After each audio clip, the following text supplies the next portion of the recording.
So in chapter three, we're talking about how to, how to calculate specific types of statistics. In this chapter, we'll be talking about two different types of main measures. Measures of central tendency, which is in this section, and measures of central variation in section 3.2. And then we'll also talk about percentiles and box and whisker plots in section 3.3. So really, this chapter is called averages and variations, like how to calculate averages and variations of data. Now, why is that important? Well, this is a quote by that's said in one of Arthur Conan Doyle's Sherlock Holmes books. It says, while the individual man is an insolvable puzzle, in the aggregate, he becomes a mathematical certainty. You can, for example, never foretell what any one man will do, but you can say with precision what an average number will be up to. So really, if you really think about it, it's true. If you're looking at an individual person, you really can't predict what he's going to do. But you can use mathematics, you can use statistics to make an educated guess as to what he might do. So like I said, in this first section, we'll cover mean, median, and mode, which are measures of central tendency. In section 3.2, we'll cover measures of variation, such as range, variance, and standard deviation. We'll also cover interquartile range in section 3.3, as well as how to put all this stuff together, put the variations together in a box and whisker plot. So measures of central tendency are summary statistics that represent the center of a set of data, right? So like it pretty much it's pretty much a measure of average, right? Measures of variation are summary statistics that represent the distribution of the set of data. So the measures of central tendency gives you average, gives you the center of the data, while measures of variation tells you how much the data is distributed. So we'll start out with the mean. The mean is an average that uses the exact value of each entry. It's also called the arithmetic mean. So pretty much, if you have a set of data, then to find the mean, to find the average, you add up all the values of all the entries and then divide by the number of entries. The way to remember it is to look at the last two letters of the word mean, right? AN, average number. Anytime that we're taking the mean, we're taking the average of your set. So you add up all of your entries, you divide by the total number of entries. So here's an example. To graduate, Linda needs at least a B in biology. She did not do very well on her first 3 tests. However, she did well on her last 4. Here are her scores. Compute the mean and determine if Linda's grade will be a B or a C based off of a 10-point grading scale. Whenever you look at the mean, it's usually given by this, X with a bar on it. Anytime that you see that, that means you're referring to the average. So I have 1, 2, 3, 4, 5, 6, 7 values. So that means I'm going to add up all those values, 58 plus 67 plus 60 plus 84 plus 93 plus 98 plus 100. And I'm going to take all of that and divide by 7. And let's see what I get. So 8, 67, 60, 84, 93, 98, 100. That's 560 divided by 7. I get 80. Now, now it says that Linda needs at least a B. Her average score is 80. Of course, it falls in that range. She will get a B in biology. So again, that's the average. Add up all your values, divide by the number of values you have. So when we compute the mean, what we're doing is we're given a sum. You're going to see this notation quite a bit in the next 2 sections. So this is the Greek letter sigma. So actually the capital letter S in the Greek alphabet, and it's called sigma. Anytime that we see sigma, it means that we're going to take a sum. So sigma x means that you're taking the sum of all given x values. Now let's go ahead and talk about the median. The median is the central value of an ordered distribution. In other words, median is the middle of your data set. Now there are two different cases for the median. First things first, you want to take your data set and order your data set from largest to small, from from smallest to largest. Then one of two things is going to happen. Either you have an odd number of data, in which case the median is the exact middle value, or you have an even number of data values. When that happens, then you take your two middle values, add them up, and divide by 2. So if you have an odd number of data values, your median is the exact middle. And if you have an even number of data values, then you take the average of the two middle values. So here's an example. What do barbecue flavored potato chips cost? The prices per ounce in cents of the rated chips are 19, 19, 27, 18, 27, 28, 18, and 35. So here's what I'm going to do. First things first, we're going to put them in order. Okay. I'm going to take off this 18 and replace it with the 35. And I'm going to move the 18 over here. All right. So this is prices per ounce in cents. If I wanted to find the average, add them all up, 18, 19, 19, 27, 28, 35. Take that number divided by 6, and that's about 24, a little more than 24 cents an ounce as an average. But I'm looking for the median. So here I have an even number of values. So to find the median, I'm going to take the two middle values. So again, I like to start at the ends and then work my way one at a time towards the middle. So here I have two middle values, 19 and 27. So I'm going to add those up and divide by 2. So 19 plus 27, that's 46, divided by 2, 23. That's my median. All right, let's try another example. So here, again, the first thing you want to do, and whether you're doing mean, median, mode, or whatever, it's always good to try to put your data into order. Just because, like, for example, if I find the mean, I don't really need the numbers to be in order. But if I'm finding the mean, median, and mode, if I put them in order now, then by the time I get to the median and the mode, then the sets will already be in order. So they'll make it easier for me to find those two measures. First things first, I want to put this in its numerical order. So that's 4, 5, 7, 8, 10, 19, 21, 22, 23. Okay. All right. So these are 9 values. It's an odd number. So my median is going to be right in the middle. Here it is. That's my median, 10. Now let's try this one. Put them in order. 7, 10, 13, 19, 26, 28, 32, 55, 64, and 72. So that's 1, 2, 3, 4, 5, 6, 7, 8, 9, 10 values.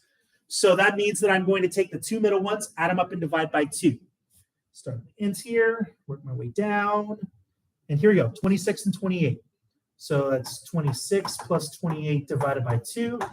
That's 54 over 2, which is 27. So again, if you have an odd number, like with this example, it's smack dab in the middle in numerical order. If you have an even number, then you take your two middle ones, add them up, divide by 2. There's your median. Now, the median is useful because it uses position rather than specific values of each data entry, meaning that if you have any outliers or any extreme values, and if they change, or whether they change or not, the median usually doesn't change because it's more focused on the position of that data point as opposed to the actual value of the data point itself. This is why the median is often used as the average for house prices. Like, for example, let's say that a mansion that costs several $1 million sells in the community of much lower priced homes. The median selling price for the other houses in the community would not really be affected much, if at all. Then we get to the mode. The mode of the data set is the value that occurs the most frequently. Now, this one can be tricky because this is the only one of the 3 measures of central tendency that you might not have in a data set. If a data set has no single value that occurs more frequently than any other, then that data set has no mode. On the flip side of that, you can actually have more than one mode. If I have a list of values, let's say I have a 2, a 4, a 6, 3 8s, and 3 9s. Well, then the 8s and the 9s both appear more than the other values. So the 8 and 9 would be considered the mode. But if I just had 2, 4, 6, 8, 9 in my set, no one value appears more than the others, I would have no mode. So here's an example. I have 5, 3, 7, 2, 4, 4, 2, 4, 8, 3, 4, 3, 4. Now you could try to put this in order, so let's try that out. So I have a couple of 2s. I have 3 3s. 1, 2, 3. I have 4 4s. 1, 2, 3, 4. A 5, a 7, and an 8.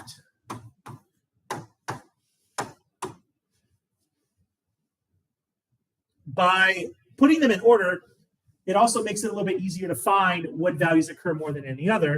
In this case, the mode would be 4, because that appears more frequently than the other values. Now, what does the mean, median, and mode actually tell us? Well, the mean is the most important of the 3 averages that are in this section.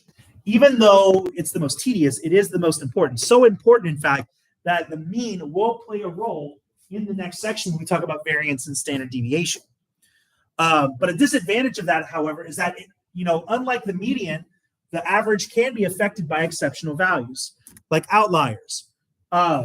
So when you have a value that isn't affected by exceptional values, it's called a resistant measure. A resistant measure is one that is not influenced by extremely high or low data values. The mean is not a resistant measure of center because all you have to do is change the size of only one data value. If I have 2, 4, 6, 8, 9, and I take the average of that, I can change that average drastically by adding a 0 in front of that 9. So it'd be 90 instead of 9. The average would be much larger. The median, however, is not, the median and the mode isn't normally affected by extremely high values. Now, the mode might change if you add a couple of data points that are already repeated in there. That may change, but it is a little bit more resistant to that change. The median is a lot more resistant. Is probably the most resistant of those 3 values. Like I said, the median is more resistant. However, a disadvantage of the median is that it's not sensitive to the specific size of a data value. So the question remains, how can I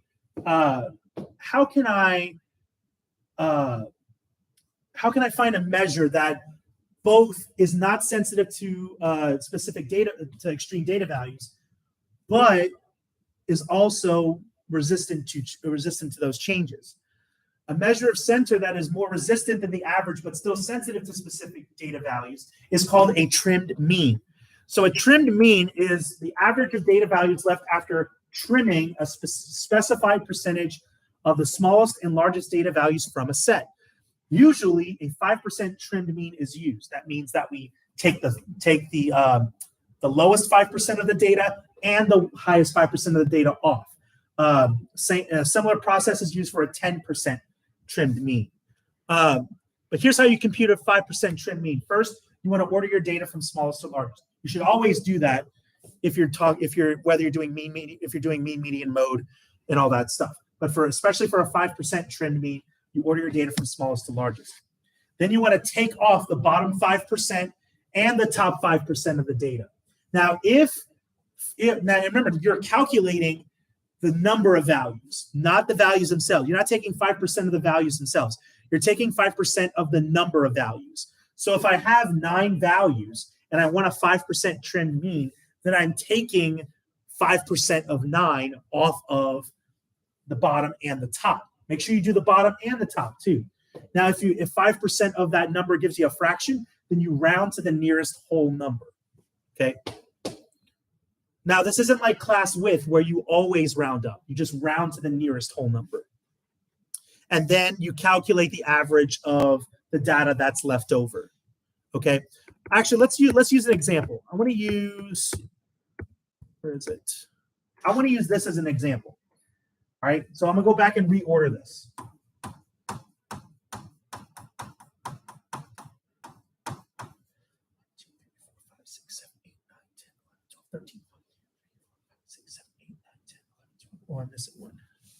Got 2 2s, 1, 2, got 3 3s, 4 4s, 1, 2, 3, 4. Oh, I got 5 4s. There we go. All right, so I have 13 data points. Okay, I want a 5% trimmed mean. So I want to know what's 5% of 13. Well, let me go ahead and calculate. So I'm going to do 13 times 0.05, and I get 0.65. So I'm going to go ahead and round that up to 1. So I'm going to take off one of the values from the bottom, one value from the top. Okay, so that's no more 2, no more 8. So now I have 12 values. So now I'm going to add all of these up and divide by 12. So that's 2 plus 3 plus 3 plus 3. That's 1, 2, 3, 4, 5 4s plus 5 plus 7. That's 43 divided by 12.